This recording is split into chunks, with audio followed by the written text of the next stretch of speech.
Welcome to Stacked Out, everyone, where you can find the education you need for the job you want at a price you can afford. In this episode, we'll hear from James Carr about what it's like to be an architect and how he found his path from school to work.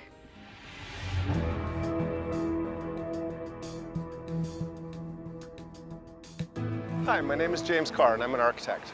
An architect is someone who works helping to design buildings and other places where people live, work, go to school, and generally helps people in the building trades to get projects done by designing and then helping work out the details of construction and working with contractors and owners of buildings and people who use buildings to generally get a project from the very beginning idea to the end result, which is a building you go into and spend time in.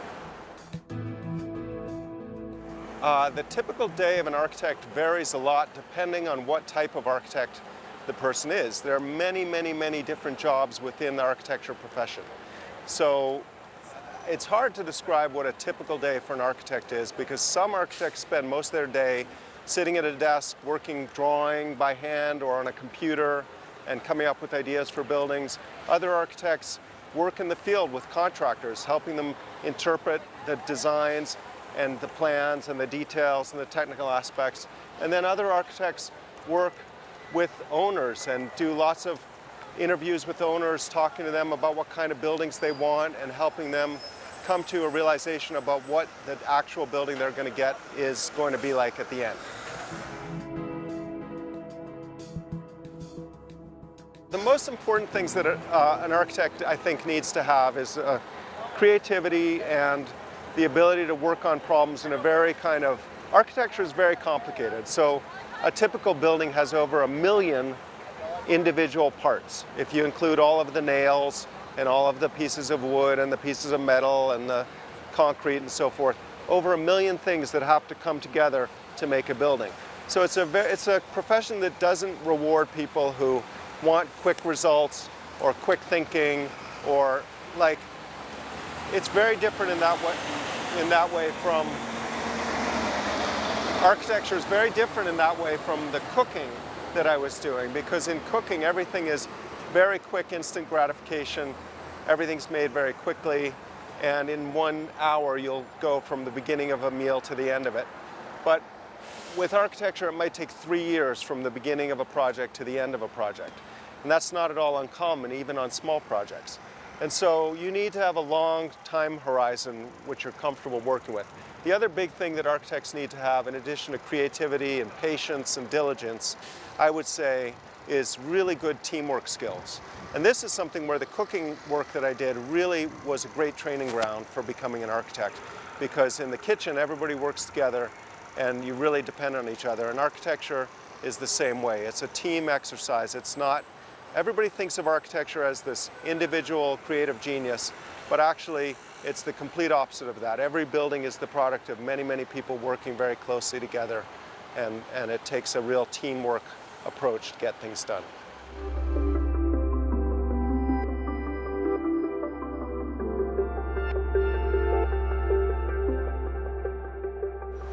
When I was a kid, I didn't really have any particular idea of what I wanted to be.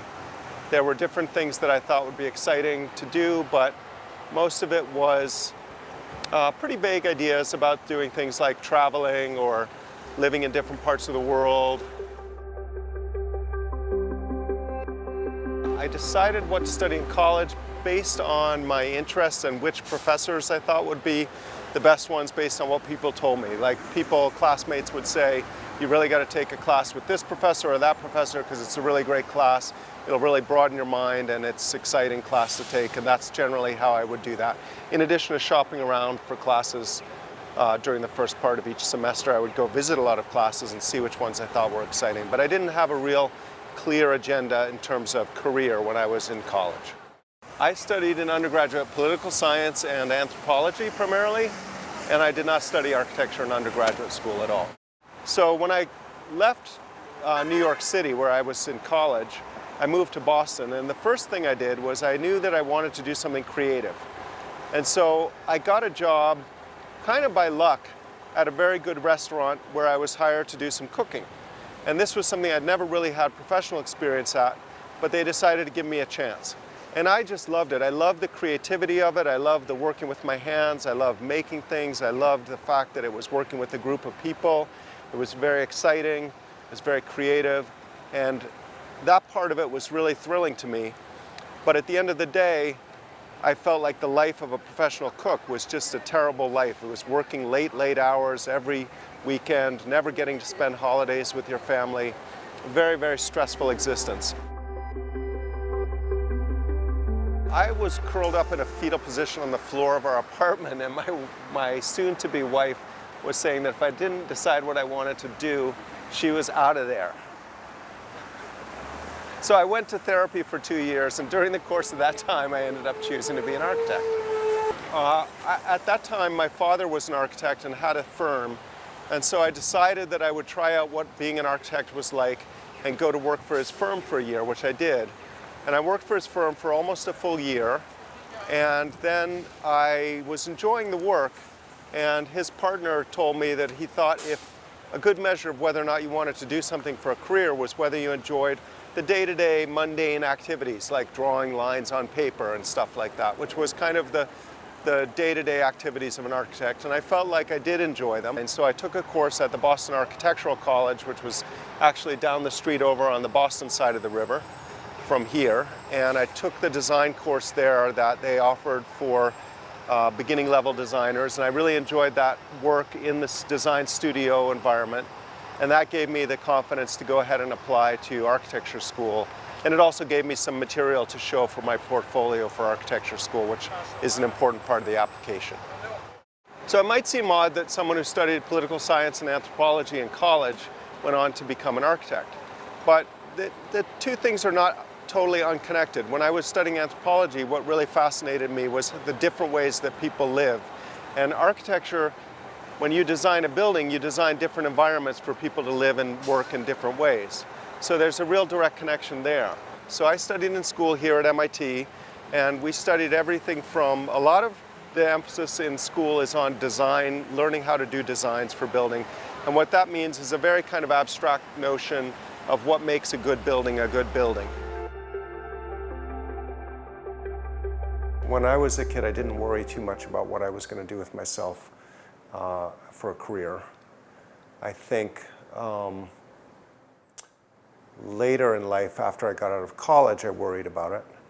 And the advice that I would have given myself, or that I would give myself now if I were to go back in time, would be the same advice my grandmother gave me, which was not to worry about it too much, because I would have plenty of time to make up my mind as I went along.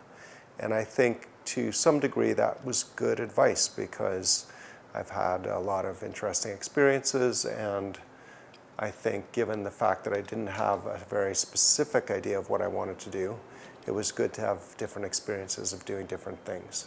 I think for some people, they have a dream of what they want to do right from high school, and that's great, or even before. And for them, I think the advice is probably just what everybody says, which is follow your dream and go for it and see where it leads you. Do you like designing things with lots of parts and working on a creative team to build them? Then being an architect could be for you. Check out more resources to help you explore on StackDad.com and start planning for a great job and a great life.